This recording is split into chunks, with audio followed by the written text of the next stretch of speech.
I'm Christopher McMahon from Motion McMahon Fitness, and today I wanted to talk a little bit about keeping your lower back happy in the deadlift, in the kettlebell swing, in whatever hinge pattern that you're doing.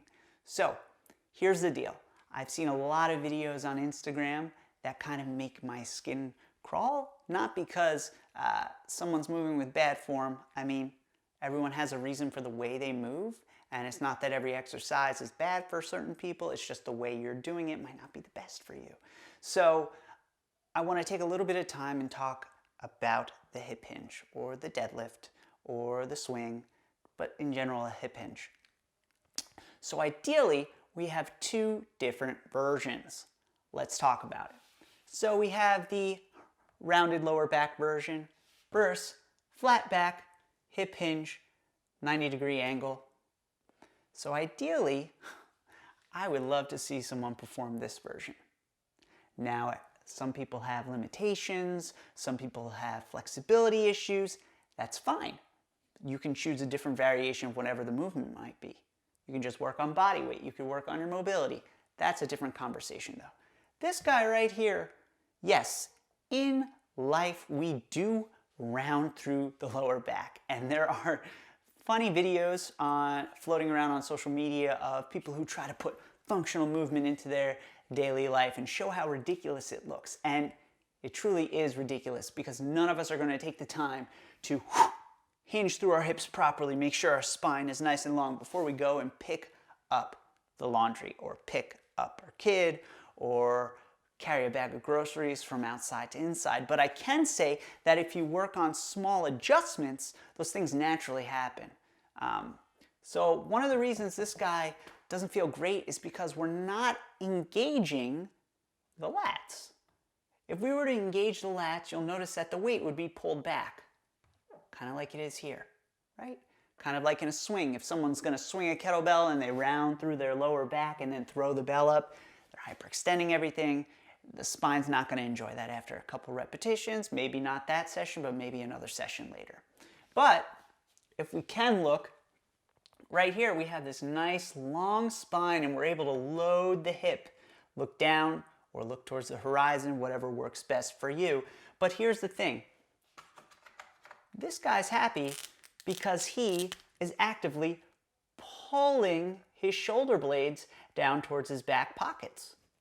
This guy's not happy because not only is he not pulling down, right, he's allowing those shoulder blades to rise up towards the ears. We want to keep the shoulders out of the ears. But not only that, that's then allowing the rest of the posterior chain, the rest of the spine and the lumbar to round to compensate for that.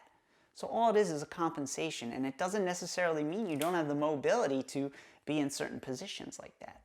But again, the whole conversation is, what can I do to get here?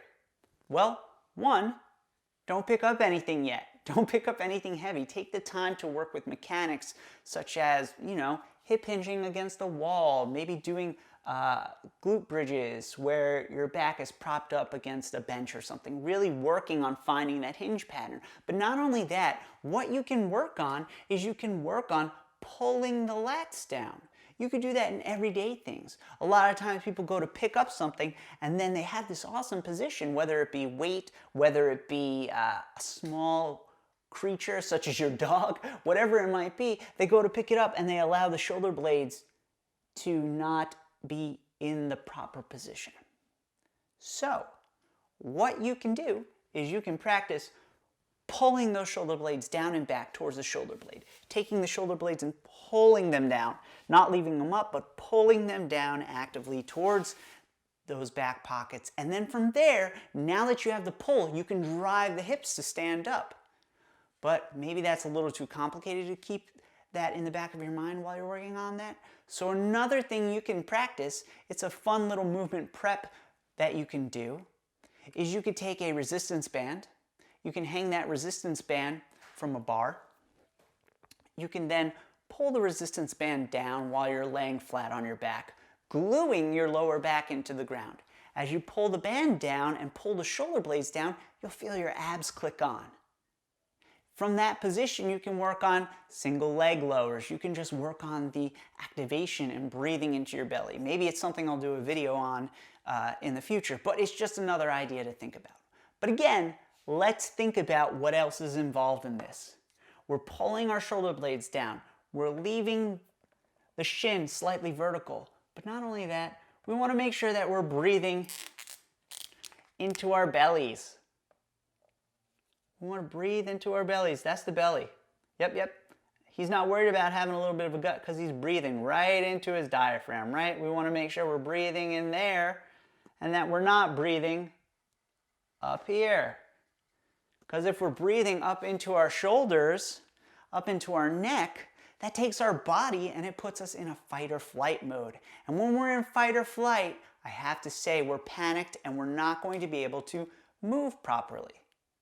Now, everyone has a different threshold of what works for them, but personally, the most important thing you can be working on are some breathing patterns, and there are a few that I go over within SimpliFit, within that program, but also I have written a whole article about it, and you can check it out on the Motion McMahon website under the blog section.